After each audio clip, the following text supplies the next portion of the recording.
Halo semua, terima kasih sudah mengklik video ini. Jangan lupa subscribe agar channel ini dapat berkembang. Jangan lupa siapkan kopimu dan cemilanmu. Selamat mendengarkan. Bab 141. Siapa? Keributan yang terjadi secara mendadak itu membuat semua orang terkejut.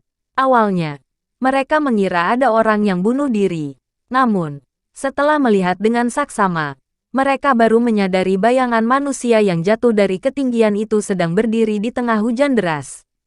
Tangannya masih memegang sebuah payung hitam. Orang itu terlihat misterius dan membuat orang merasa tertekan. Pak Luther, bahaya, cepat kabur, teriak Levi. Orang dari sekolah bela diri naga sudah datang menyesang. Tapi Luther malah tidak melarikan diri. Bukankah itu sama saja dengan cari mati sendiri? Bocah, apa kamu yang bernama Luther? Tanya Lakas ketika melihat sosok yang tinggi dan ramping itu dengan senyuman di bibirnya. Benar, jawab Luther. Hehe, besar juga nyalimu. Setelah melihatku, malah nggak mau melarikan diri, kata Lukas sambil tersenyum lebar. Kenapa harus melarikan diri? Aku sedang menunggumu, kata Luther dengan tenang. Lukas mengernyitkan alisnya. Oh ya, menarik juga. Sudah lama sekali aku nggak melihat anak muda yang bernyali besar sepertimu. Pak Luther, orang ini sangat kuat dan keterampilan bela dirinya juga sangat hebat. Kita bukan tandingannya. Kamu cepat kembali ke keluarga Kaonata untuk mencari bantuan. Aku akan menahannya. Pada saat ini, Levi berdiri dengan terhuyung-huyung. Dia berusaha menggunakan sisa tenaganya untuk menunda waktu bagi Luther. Pak Levi, terima kasih. Sisanya serahkan saja padaku. Luther tersenyum dan merasa sangat terharu. Padahal Levi hanya menjalankan perintah, tetapi dia benar-benar berjuang sampai titik darah penghabisan bagi Luther. Hal seperti ini benar-benar langka. Pak Luther, kamu masih tidak mengerti situasinya. Orang ini bukan hanya kepala sekolah bela diri naga, tapi juga seorang ahli bela diri yang sudah hampir mencapai tahap puncak. Kamu sama sekali bukan tandingannya. Sebaiknya kamu cepat melarikan diri, kata Levi dengan cemas. Kemampuan Luther memang cukup hebat, tetapi dia hanya seorang ahli ilmu tenaga dalam. Sementara Lukas, kemampuannya sudah hampir mencapai tahap puncak dan sudah bisa melepaskan tenaga dalam keluar tubuh. Ditambah lagi dengan fisik Lukas yang tangguh, meskipun dihadapkan dengan ahli bela diri tahap puncak, dia juga masih bisa memberikan perlawanan yang cukup kuat. Menghadapi seorang ahli tenaga dalam bukan masalah besar baginya. Pak Levi, jangan khawatir. Aku bisa menghadapinya, kata Luther dengan tenang. Ekspresi Levi terlihat cemas. Pak Luther, jangan memaksakan diri lagi. Selama masih hidup, pasti bisa balas dendam. Kamu masih muda, pasti punya kesempatan untuk menandinginya. Tapi sekarang, sebaiknya menyelamatkan nyawamu dulu. Mendengar perkataan itu, Luther merasa tidak berdaya. Apakah dirinya begitu tidak bisa dipercaya? Bahkan seorang ahli tahap puncak pun dia tidak takut. Apalagi seorang ahli yang baru hampir mencapai tahap puncak. Nggak usah bertengkar lagi. Kalian berdua hari ini tidak akan bisa lolos. Lukas menjentikkan jarinya dengan keras. Kemudian, sekelompok murid-murid dari sekolah bela dirinya langsung menyerbu dan menyerang Luther. Pak Luther cepat kabur. Aku akan menahan mereka. Levi menggertakkan giginya. Lalu langsung melompat masuk ke dalam kerumunan dan mulai berusaha untuk menunda waktu untuk Luther. Meskipun dalam keadaan terluka, sebagian besar murid dari sekolah bela diri itu tetap saja bukar tandingannya. Dalam beberapa kali pukulan, dia berhasil menjatuhkan sejumlah orang dengan cepat. Namun, tindakannya itu juga membuat Lukas sangat marah. Dasar tidak tahu diri, ekspresi Lukas menjadi muram. Lalu tiba-tiba melompat ke atas dan memukul Levi dengan satu tamparan. Aku akan berduel denganmu. Levi tidak bisa menghindar. Dia hanya bisa menggunakan tinjunya untuk bertahan. Bang! Terdengar dentuman keras saat tinju mereka berbenturan. Levi terhempas beberapa meter ke belakang. Dia memuntahkan darah saat terbang di udara. Saat dia hampir jatuh ke tanah, tiba-tiba sebuah tangan muncul dan menahan tubuhnya dengan lembut. Pak Levi, biarkan aku saja yang menghadapinya. Luther menahan Levi dengan satu tangan dan menepuk bahunya dengan ringan. Setelah itu, dia melangkah ke arah Lukas. Tunggu sebentar, Pak Luther. Aku tahu kamu hebat, tapi kamu bukan tandingan orang ini. Dia sangat kuat. Kita sama sekali tidak mampu melawannya. Cepat kabur mumpung sekarang masih sempat. Kalau sudah terlambat, tidak akan sempat lagi. Teriak Levi dengan cemas dan darah yang masih mengalir dari hidungnya. Jangan khawatir. Dia tidak akan bisa menang dariku. Luther tidak berhenti dan terus melangkah maju dengan satu tangan memegang payung. Air hujan jatuh di atas payung dan terdengar suara rintik air. Hehe, bocah, kamu seharusnya mendengar peringatannya, tapi sayangnya, sekarang kamu sudah tidak ada kesempatan lagi, kata Lukas sambil tersenyum sinis dan ekspresinya penuh aura membunuh. Lukas tiba-tiba melangkah, lalu meluncur maju dan menabrak Luther dengan keras. Dia berniat menggunakan tubuhnya yang kuat seperti baja untuk menabrak lawannya sampai mati. Pak Luther, hati-hati. Ekspresi Levi yang berada di belakang sontak berubah. Lukas adalah seorang ahli yang hampir mencapai tahap puncak dan juga seorang ahli dalam ilmu bela diri yang luar biasa. Menghadapi lawan seperti itu dan masih berani menyerang secara langsung, sama saja dengan mencari mati sendiri. Saat dia berpikir Luther akan berakhir mengenaskan, kejadian tak terduga pun terjadi. Lukas yang terlihat sangat kuat itu tiba-tiba ditabrak dan ada satu tangan yang mencengkeram lehernya. Kemudian, tubuh yang besar dan kuat itu terangkat seakan-akan begitu kecil dalam cengkeramannya. Kaki-kakinya bergantungan di udara dan berusaha keras menendang-nendang, tetapi tidak bisa lepas. Pak Levi, apa yang kamu katakan tadi? Dengan tangan kiri yang memegang payung dan tangan kanan mencengkeram leher Lukas, Luther memalingkan wajahnya dengan tenang. Dia tidak jelas apa yang dikatakan Levi pada terakhir kalinya karena suara hujan yang sangat deras. Melihat Lukas yang tergantung di udara, Levi menjadi tercengang. Dia duduk tertegun di lantai dengan ekspresi terkejut. Dia tidak pernah menyangka, Lukas yang tadi masih terlihat perkasa dan angkuh, sekarang malah terlihat seperti boneka. Dia ditaklukkan oleh Luther dengan satu tangan dan tergantung di udara. Selama dicengkeram oleh Luther, Lukas sama sekali tidak sanggup melawan. Perlu diketahui, Lukas bukan orang yang biasa, melainkan ahli bela diri yang hampir mencapai tahap puncak. Orang seperti itu malah ditaklukkan dengan satu tangan. Sungguh keterlaluan. Bab 142. Lepaskan aku. Lukas terus berusaha meronta-ronta dengan wajah yang merah padam. Selain merasa terkejut, hatinya juga ketakutan. Selama ini, dia mengira bisa berbuat semena-mena di Jiloam karena memiliki kemampuan bela diri yang hebat.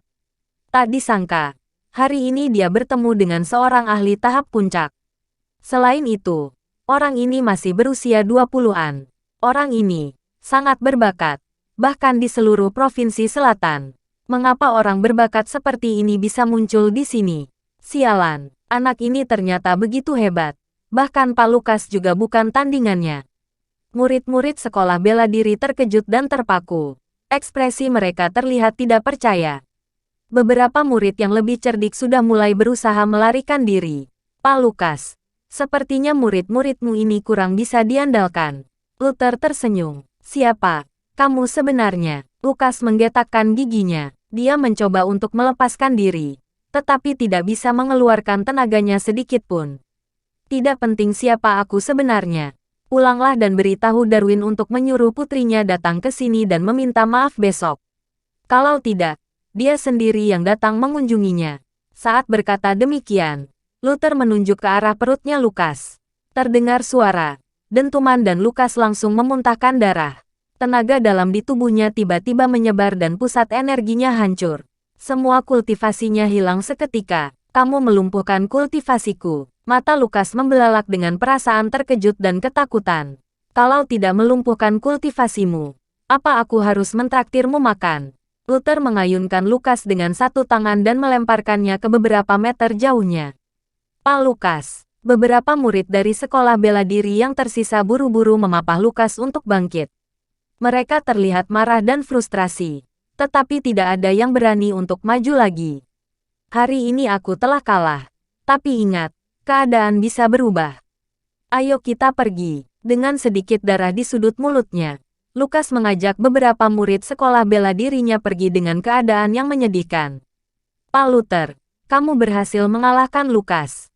Mata Levi membelalak dan masih terlihat terkejut. Aku sudah bilang dia bukan tandinganku. Luther tersenyum. lalu mengeluarkan sebutir pil emas hitam dan memberikannya kepada Levi. Hei Levi, ini obat penyembuhan yang aku buat. Setelah kamu minum, istirahatlah sejenak dan kamu akan merasa jauh lebih baik. Terima kasih, Pak Luther. Levi buru-buru memberi hormat. Lalu tanpa ragu, dia langsung menelan pil emas hitam itu. Tidak lama kemudian, sebuah arus hangat mulai tersebar dari perutnya dan segera memperbaiki bagian tubuh yang rusak. Energi darah yang tadi bergejolak sekarang telah menjadi jauh lebih tenang. Memang obat yang luar biasa. Mata Levi bersinar dan ekspresinya terlihat gembira. Pak Levi, aku sudah merepotkanmu malam ini.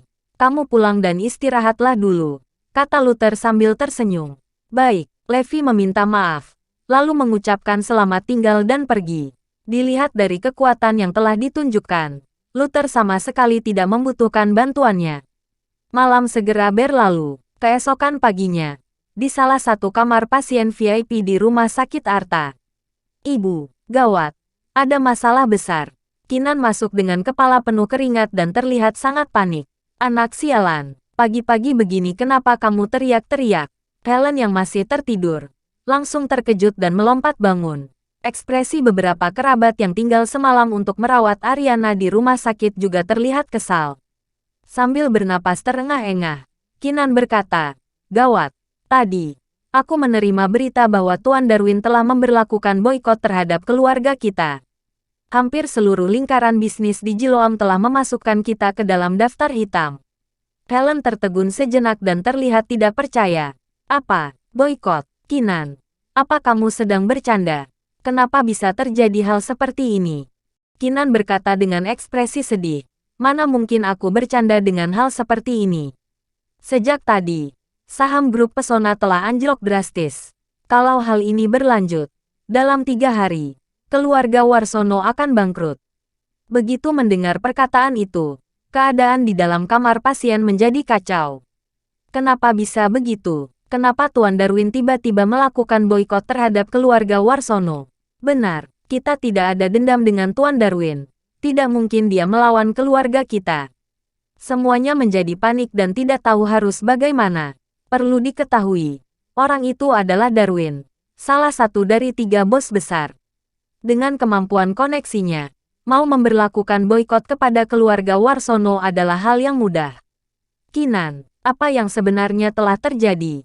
Kita sepertinya tidak pernah menyinggung Tuan Darwin. Helen merasa cemas sampai keringat. Kinan menghela napas beberapa kali, lalu menjawab, bukan kita, tapi Luther. Aku dengar kemarin malam membuat keributan di acara keluarga Sudarmo dan juga memukul Nona Mari demi balas dendam. Keluarga Sudarmo memboikot keluarga Warsono. Mendengar perkataan itu, Helen langsung memaki. Pembawa sial itu lagil dasar brengsek. Dia yang membuat kekacauan. Malah kita yang harus bertanggung jawab. Benar-benar kejam. Kenapa? Jelas-jelas. Kita sudah tidak ada hubungan dengan Luther lagi. Kenapa Tuan Darwin harus memboikot keluarga kita? Tidak adil. Benar, Luther yang telah berbuat kesalahan. Apa hubungannya dengan kita? Tidak ada gunanya mengeluh sekarang. Lebih baik kita fokus mencari cara bagaimana meredam kemarahan Tuan Darwin. Semua orang di sana hanya sibuk berkomentar, tetapi tidak bisa menemukan solusi apapun. Ariana yang menjadi tulang punggung keluarga juga masih dalam keadaan koma. Dengan posisi mereka saat ini, bahkan untuk bernegosiasi dengan Tuan Darwin pun tidak layak. Apa yang terjadi? Pada saat itu, Carlos tiba-tiba masuk ke dalam kamar pasien. Carlos, kamu datang tepat pada waktunya. Keluarga Warsono berada dalam masalah besar. Kali ini, kamu harus membantu kami. Helen buru-buru mendekati Carlos, seolah-olah melihat penyelamatnya. Yang lainnya juga ikut bersuara dengan penuh harapan. Bibi Helen, aku pasti akan membantu kalau bisa. Tapi sebelum itu, kamu harus memberitahuku apa yang telah terjadi, kata Carlos dengan lembut. Semuanya salah Luther sialan itu. Masalahnya seperti ini. Helen tidak menyembunyikan apapun dan menceritakan semua yang telah terjadi. Setelah mendengar ceritanya, Carlos menganggukkan kepala sambil merenung. Aku mengerti. Jadi, kalian ingin memanfaatkan hubunganku dengan keluarga Sudarmo untuk memohon belas kasihan. Benar, bukankah kamu ada hubungan dengan Tuan Darwin? Asalkan kamu yang membantu kami bernegosiasi. Aku percaya Tuan Darwin pasti akan menghargainya. Mohon Helen, Bibi Helen. Bukannya aku tidak mau membantu. Tapi Nona Mari sedang terluka parah dan masih belum sadarkan diri. Tuan Darwin juga masih marah. Kalau memohon ampun saat ini, takutnya dia akan lebih marah lagi, kata Carlos dengan ekspresi ragu. Carlos, asalkan kamu membantu kami melewati kesulitan ini, kamu akan menjadi penyelamat besar kami. Bukankah kamu menyukai Ariana? Setelah dia pulih, kalian berdua bisa segera bertunangan. Perkataan Helen mengejutkan orang-orang. Bukankah ini kurang baik? Aku tidak suka memanfaatkan situasi saat orang sedang kesulitan. Kalau tidak, kita tunggu Ariana sadar dulu, tanya Carlos. Tidak ada yang salah dengan hal itu. Kamu dan Ariana saling menyukai. Cepat atau lambat kalian akan bertunangan. Asalkan kita melewati hambatan ini, semuanya akan berjalan dengan lancar, kata Helen dengan serius. Baiklah, aku akan berusaha. Carlos menganggukkan kepalanya dan berpura-pura ragu. Sebenarnya, hatinya sudah lama merasa gembira. Bab 143. Di sisi lain, di salah satu kantor di rumah sakit Sudarmo, Darwin sedang bersandar di kursi dan menutup matanya. Tok, tok, pada saat itu, tiba-tiba terdengar suara ketukan pintu. Masuklah. Darwin perlahan-lahan membuka matanya dan melihat Farel masuk dengan ekspresi khawatir. Apa ada masalah? Darwin tiba-tiba merasa cemas. Tuan Darwin, aku baru saja menerima kabar kemarin malam Pak Lukas dipukuli orang sampai luka parah, bisik Farel. Apa? Pak Lukas terluka parah? Siapa yang melakukan itu? Ekspresi Darwin berubah. Ekspresi Farel menjadi serius dan berkata, Luther, Pak Lukas yang turun tangan sendiri untuk menangkap orang ini. Tak disangka, dia malah kalah dan kultivasinya juga bahkan telah dilumpuhkan. Luther, anak ini punya kemampuan sehebat itu, kata Darwin sambil mengemitkan alisnya. Perlu diketahui, Lukas adalah salah satu bawahan Darwin yang paling andal. Selama ini, Lukas belum menemukan lawan yang sepadan. Keahliannya dalam seni bela diri membuat orang lain merasa takut. Biasanya, dia mengatasi masalah sesulit apapun dengan mudah. Seorang ahli sehebat itu malah kalah di tangan Luther. Sungguh sulit dipercaya, Tuan Darwin. Kemarin malam Luther juga menyuruh Pak Lukas menyampaikan pesan kepadamu, kata Farel dengan ragu. Pesan apa? Luther bilang Nona Mari hari ini harus pergi meminta maaf. Kalau tidak, dia yang akan datang berkunjung. Anak ini malah berani mengancamku. Bajingan, kata Darwin sambil memukul meja dengan marah. Sudah memukul anggota keluarga Sudarmo, masih ingin mereka pergi meminta maaf. Sungguh keterlaluan, Tuan Darwin. Tenanglah, kekuatan orang ini sangat luar biasa. Saranku, jangan menghadapinya dengan frontal untuk saat ini, saran Farel. Apa aku harus melepaskannya begitu saja? Ekspresi Darwin terlihat kesal. Farel menggelengkan kepalanya. Tentu saja tidak, meskipun kemampuan bela diri Luther luar biasa, dia hanya orang kasar. Tidak akan ada orang yang menghormatinya. Jadi kita bisa memanfaatkan kekuatan kita untuk menekannya. Lanjutkan, kata Darwin sambil menganggukkan kepala menyetujuinya. Pil mujarab yang kita kembangkan telah menarik perhatian banyak pihak, terutama keluarga Kaonata. Kita bisa memanfaatkan keadaan ini sepenuhnya untuk memaksa keluarga Kaonata bekerja sama dengan kita. Pada saat itu, menghadapi pemuda bernama Luther ini juga akan menjadi hal yang sangat mudah, kata Farel sambil tersenyum. Darwin akhirnya tersenyum. Masuk akal. Asalkan Bianca berpindah pihak, anak itu akan berperang sendirian dan tidak akan menjadi ancaman bagi kita lagi. Benar sekali, Farel tertawa. Benar sekali. Lagi pula, resep pil mujarab ada di tangan kita. Setelah membereskan anak itu, menghadapi keluarga Kaonata akan menjadi lebih mudah. Baiklah, aku akan menghubungi Bianca. Darwin tertawa, lalu langsung mengeluarkan ponselnya dan menghubungi Bianca. Halo. Apa ini Nona Bianca? Aku ingin berdiskusi denganmu tentang suatu bisnis. Benar, tentang pil mujarab. Asalkan keluarga kita bekerja sama, kita akan menguasai seluruh wilayah ini sepenuhnya. Kita bisa menciptakan dunia kita bersama. Tapi syaratnya, sebenarnya sangat mudah. Asalkan kamu menyerahkan Luther kepadaku, kita akan menjadi sekutu yang paling setia. Setelah mengatakan itu, tiba-tiba senyuman Darwin terhenti. Ekspresinya juga berubah menjadi muram. Tuan Darwin, bagaimana? Apa yang dikatakan oleh Nona Bianca? Tanya Farel dengan penasaran. Dia menyuruhku untuk kenyah, kata Darwin setelah tertegun sejenak. Hah, ekspresi Farel tercengang. Dalam seketika, Farel tidak tahu harus bagaimana meresponsnya. Wanita ini benar-benar cinta mati. Demi pria simpanan ini, dia bahkan mengorbankan kepentingan keluarga. Sungguh bodoh. Darwin menggertakkan giginya. Wanita pada akhirnya hanyalah seorang wanita. Terlalu mengandalkan perasaannya. Setelah kita berhasil memasarkan pil mujarab nanti, dia pasti akan sangat menyesal. Balas Farel. Darwin tidak bersuara dan ekspresinya terlihat sangat muram. Entah kenapa, belakangan ini sepertinya segala hal tidak berjalan lancar. Tuan Darwin, gawat. Pada saat itu, salah satu dokter tiba-tiba masuk dengan panik dan berteriak. Nona terluka parah dan sekarang dalam kondisi kritis. Apa? Kondisi kritis? Darwin tiba-tiba bangkit dan meraih kerah dokter. Lalu berteriak, kenapa bisa seperti ini? Bukankah semalam semuanya masih baik-baik saja? Kondisi Nona sangat aneh. Ini bukan sesuatu yang bisa diobati dengan keahlian medis biasa.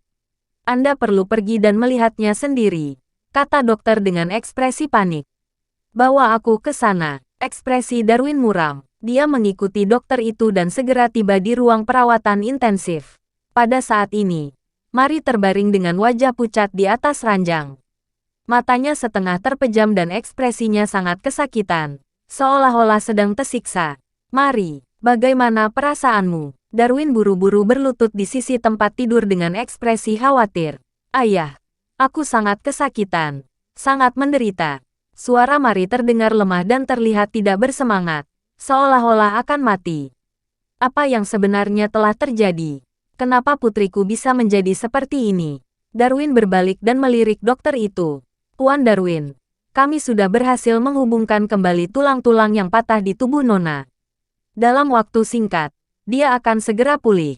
Tapi, ada beberapa luka yang belum bisa kami obati saat ini, kata dokter merasa bersalah. Luka apa? Darwin mengernyitkan alisnya. Tuan Darwin, silakan lihat. Dokter membuka selimut Mari. Darwin melihat ada beberapa area berwarna hitam di antara dada dan perut Mari, seolah-olah terbentur oleh benda berat. Bagian kulit yang berwarna hitam itu berbentuk cekung dan 10 cm di sekitarnya terlihat membengkak. Bukankah hanya beberapa memar? Kenapa bereaksi berlebihan seperti itu? Kata Darwin dengan bingung. Ekspresi dokter itu terlihat sangat serius dan menjelaskan. Tuan Darwin, ini bukan hanya memar biasa, tapi sejenis metode akupuntur alternatif. Orang yang melakukan akupuntur ini telah memblokir semua nadi di tubuh Nona Mari. Kalau terus berlanjut, tubuh Nona akan mengalami nekrosis. Dengan kondisi ini, dalam waktu kurang dari 2 hari, nyawa Nona Mari akan sekarat. Ekspresi Darwin berubah dan langsung terlihat tidak tenang lagi. Hah, kenapa bisa begitu? Apa tidak ada cara untuk mengobatinya lagi? Dokter itu menghela napas dan menggelengkan kepalanya. Kecuali menemukan orang yang melakukan akupuntur ini. Kalau tidak bisa diobati lagi. Bab 144.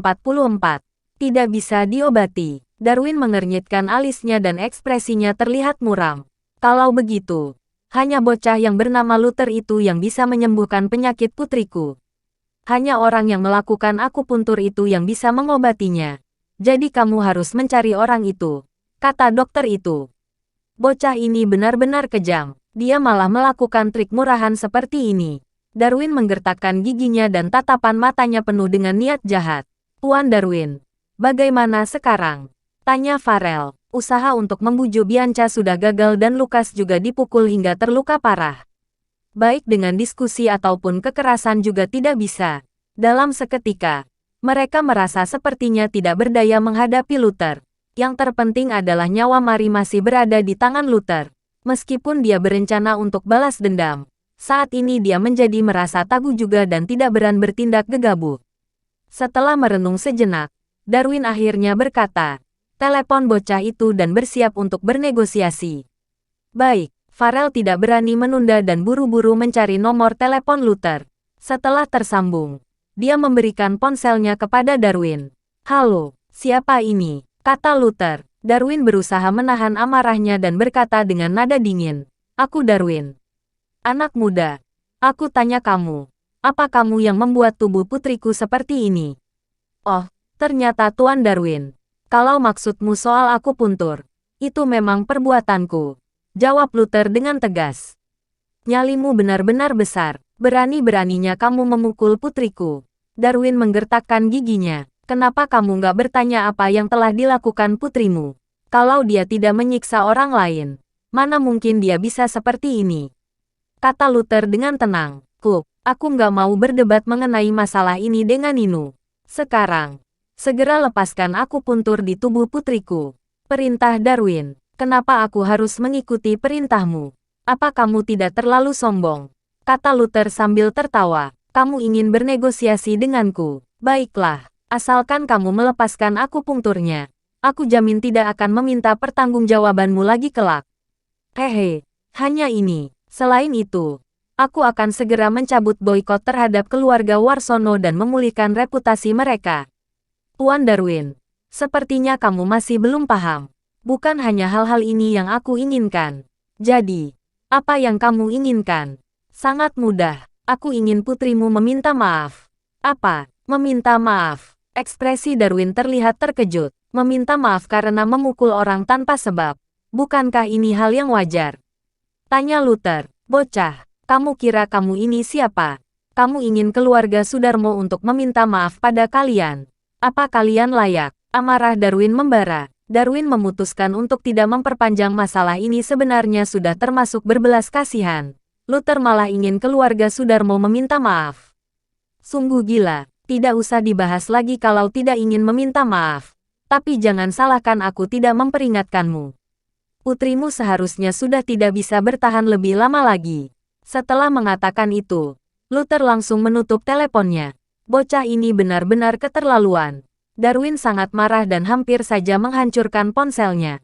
Siapa Darwin ini? Dia adalah salah satu dari 3 bos besar, orang terkaya di kota ini, dan diakui sebagai kaisar yang berkuasa di wilayah ini. Dia memiliki kendali penuh di wilayah ini dan mendapatkan semua yang dia inginkan.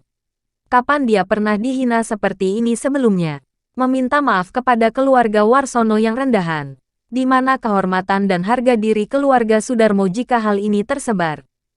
"Tuan Darwin, tahan sebentar sampai suasananya tenang.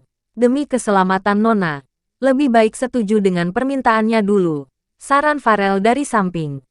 "Kalau setuju dengannya, bukankah semuanya akan berani mencari masalah dengan keluarga Sudarmo kelak?" bisik Darwin. "Tuan Darwin, ini hanyalah taktik penundaan.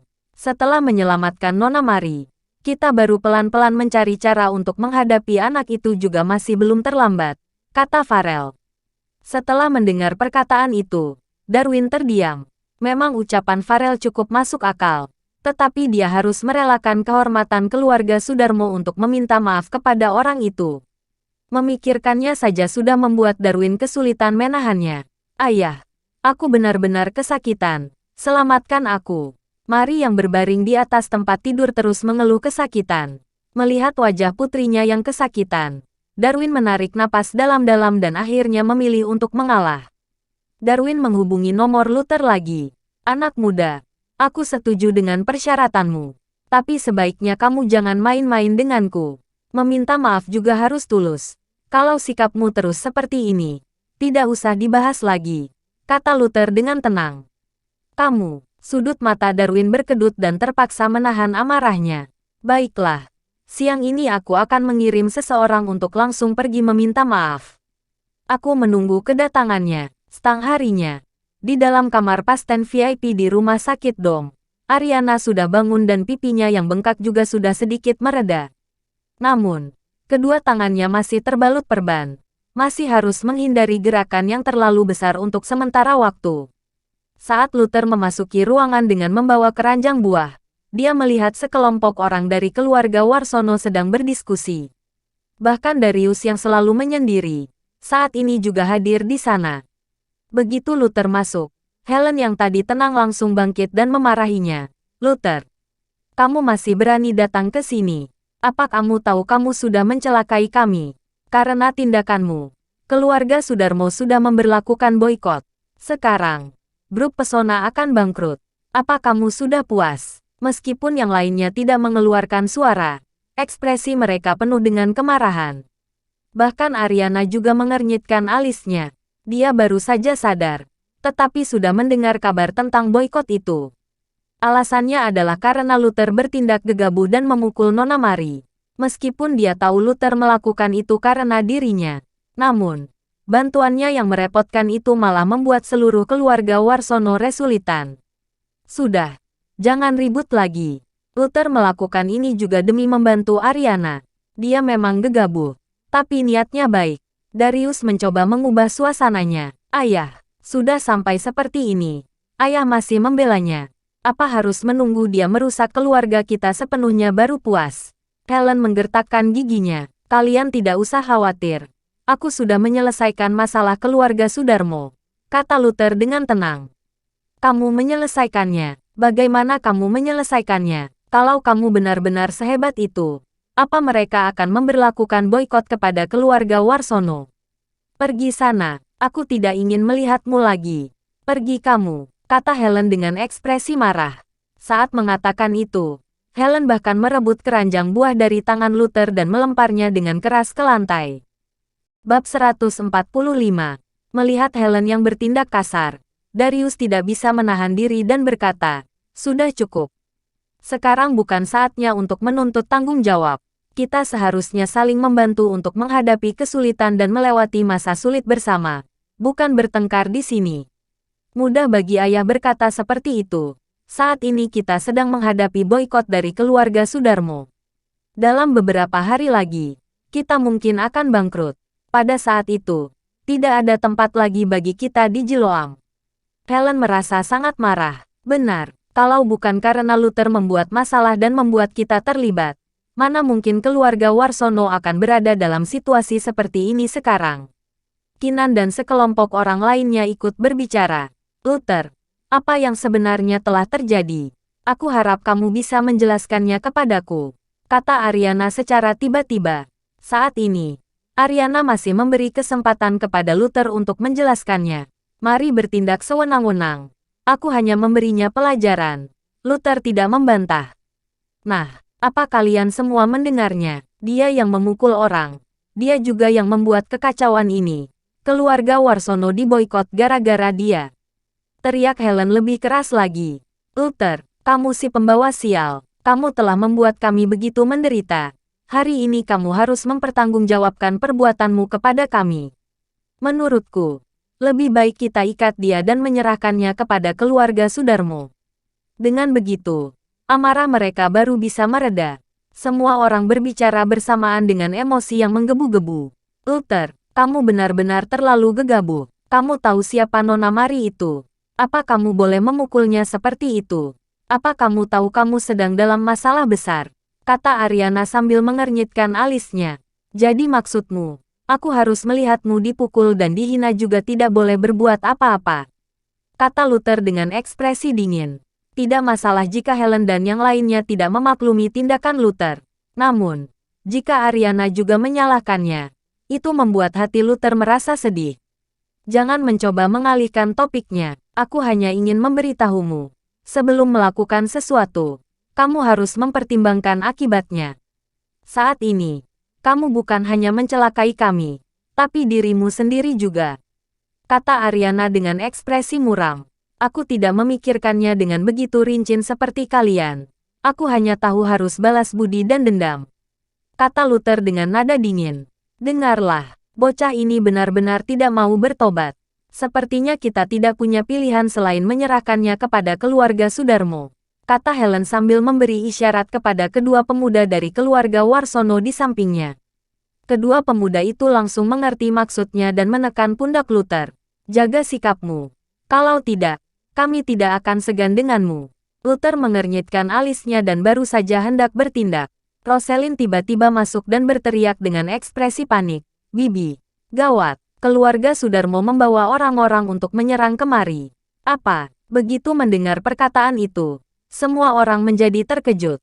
Mereka beranggapan bahwa tindakan boikot saja sudah cukup keras.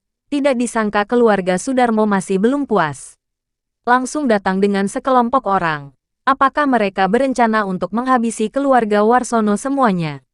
Gawat, kita pasti akan mati kali ini. Kenapa bisa begitu? Kenapa keluarga Sudarmo tidak mau melepaskan kita? Semua orang menjadi panik dan gelisah. Semuanya gara-gara pembawa sial ini. Dia yang sudah membuat kekacauan. Benar sekali. Keluarga Sudarmo pasti datang karena Luther. Kita serahkan saja dia pada mereka. Pasti tidak akan ada masalah lagi. Semua orang mengalihkan pandangan dan menatap Luther dengan tajam. Manusia akan melakukan apa saja demi kepentingan pribadi. Menurut mereka, jika dengan mengorbankan Luther bisa melindungi mereka, itu akan menjadi pilihan terbaik. Saat semuanya sedang ribut, orang-orang dari keluarga Sudarmo itu masuk ke dalam kamar. Orang yang memimpin mereka adalah Mari yang duduk di kursi roda. Kemudian, ada beberapa anggota keluarga Sudarmo dan pengawal yang mendampinginya. Saat ini, Mari terlihat leman dan matanya setengah terbuka. Tangan dan kaki keduanya terbalut gips dengan wajah penuh dengan memar, bengkak, dan tampak terdistorsi. Jika bukan orang yang dekat dengannya, sulit untuk mengenalinya rupanya saat ini. Nona, Mari, melihat Mari yang hampir lumpuh dan wajahnya yang berubah drastis, semua anggota keluarga Warsono juga terkejut. Mereka tahu dia dipukul, tetapi tidak menyangka wajahnya menjadi babak belur seperti ini. Jika tidak melihatnya sendiri, mereka juga tidak berani percaya seorang putri keluarga Sudarmo yang kaya dan berkuasa malah menjadi terpuruk seperti ini. Tindakan Luther ini sungguh kejam. Luther, kamu memukuli Nona Mari sampai seperti ini. Semua anggota keluarga Warsono saling memandang dan hati mereka merasa cemas. Luther, nanti kamu sendiri yang langsung mengaku bersalah. Jangan sampai melibatkan kami, kata Helen dengan berkeringat dingin.